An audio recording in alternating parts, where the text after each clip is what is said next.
जाही दारू ताड़ी भले होई मारा मारी। अरे जिया हो सिवान के शेर। पियल जाही दारू ताड़ी भले होई मारा मारी। नया साल में यसो पलान बाबे भारी। भले हो जाई हाथे बड़ा कांड रे। बाबे शेर सिवान के डिमांड रे। आई यार से मुर्गिया बरात रे। बाबे शेर सिवान के डिमांड रे। आई यार से मुर्गिया बरात रे। आय हाय रे मुर्गिया। रे हट चुप चुप चुप।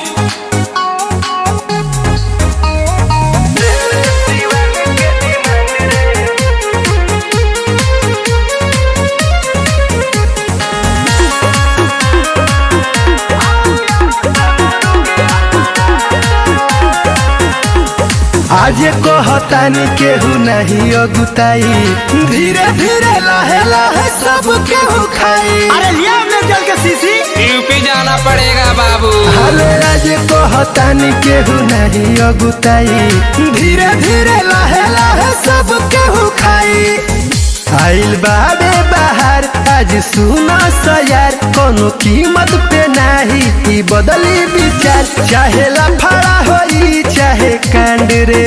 अरे तो का हो जाई। बाबे शेर सिवान के डिमांड रे। आई यार से मुर्गिया बरात रे। बाबे शेर सिवान के डिमांड रे।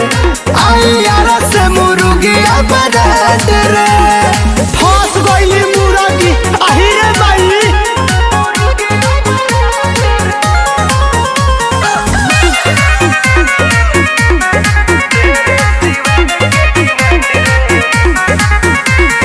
राजन राहुल फैयाज के बोलालो। सोनुआ के साथे टिंकू मजा के उठालो। बोला नीतीश आगे के विश्राम भैया के साथे आवता लो। बंटिया अजिताबा पवन के बोलालो। परती के साथे संदीप मजा के उठालो। उपेंद्र कर जानी हाला बड़ी दूर ले सुनाला। आज नाची देश रतन ओकर देखो आई काला। मूरत महेंद्र के बाबे रिमांड रे।